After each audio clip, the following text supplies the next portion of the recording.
Good morning students. तो आज बेटा हम इस यूनिट का लास्ट लेक्चर पढ़ने जा रहे हैं। इस लास्ट लेक्चर के अंदर आज हम बात करेंगे some physical property of the ethers and halogenations and electrophilic substitution reactions of the ether. Okay, तो बेटा इस लेक्चर के बाद मैं आपको एक असाइनमेंट शीट भी प्रोवाइड करूंगा। उस असाइनमेंट शीट में प्रीवियस ईयर के क्वेश्चंस होंगे।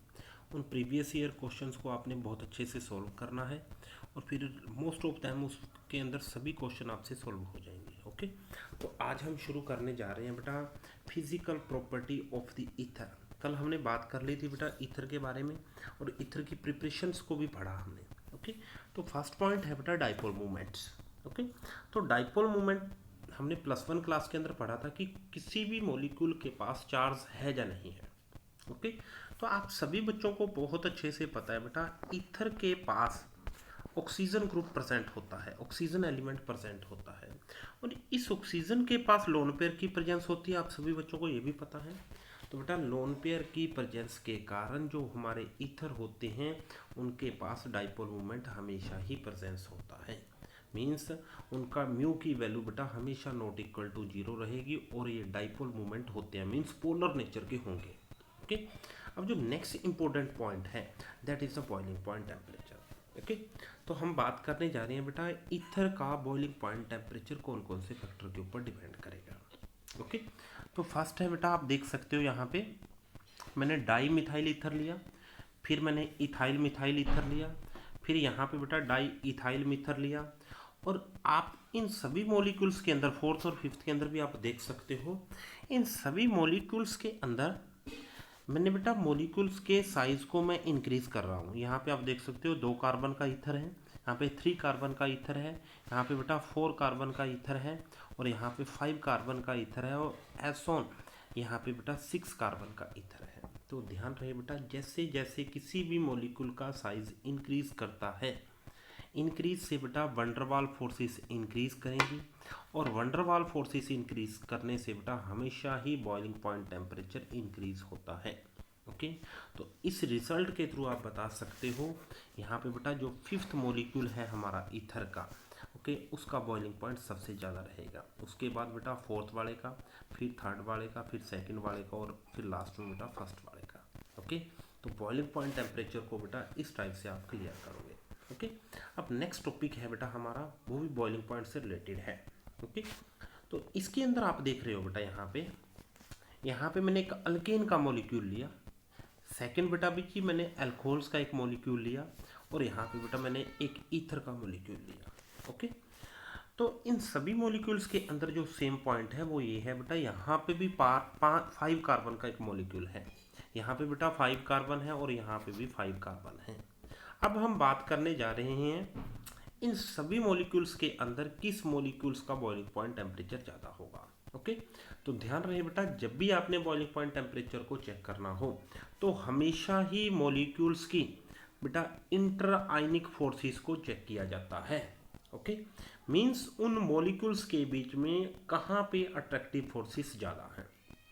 तो बेटा ध्यान रहे इस अल्केन के मॉलिक्यूल के अंदर ये नॉन पोलर नेचर का है तो यहाँ पे सिंपल वंडरवाल फोर्सेस एग्जिस्ट करेंगी। ध्यान रहे बेटा यहाँ पे सिंपल वंडरवाल फोर्सेस एग्जिस्ट करेंगी। ये बात हमारी +1 क्लास के अंदर हुई थी बेटा, किसी भी नॉन पोलर मॉलिक्यूल के अंदर हमेशा ही वंडरवाल फोर्सेस एग्जिस्ट करती हैं।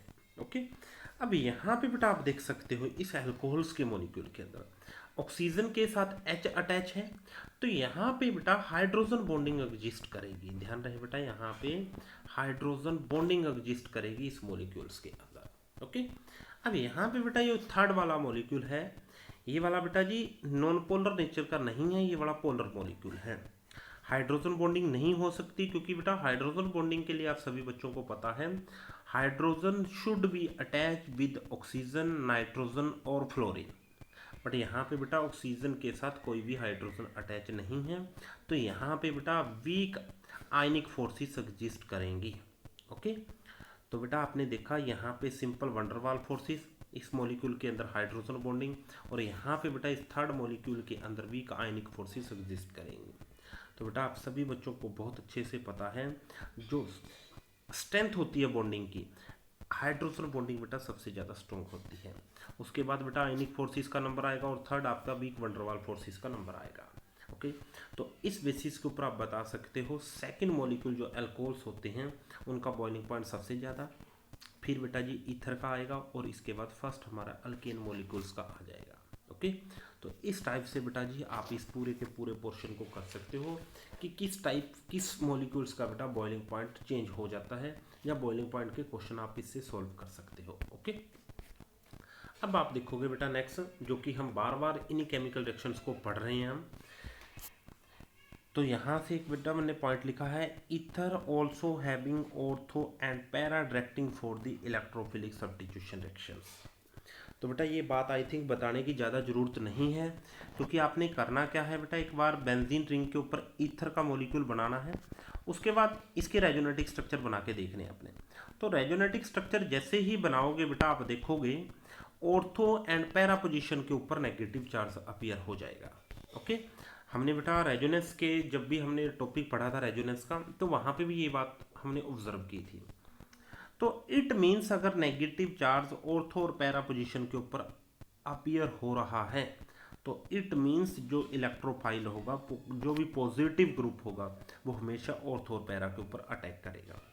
तो इस कारण जैसे ही बेटा ब्रोमिनेशन रिएक्शन होगी, हेलोजिनेशन रिएक्शन होगी, तो बेटा बी आर पॉजिटिव ग्रुप आपका ऑर्थो और पैरा पोजीशन के ऊपर अटैच होके हमारे को प्रोडक्ट प्रोवाइड कर देगा, जो कि ऑर्थो और पैरा का प्रोडक्ट मिलेगा। ओके, अब नेक्स्ट आप देख सकते हो बेटा नाइट्रेशन।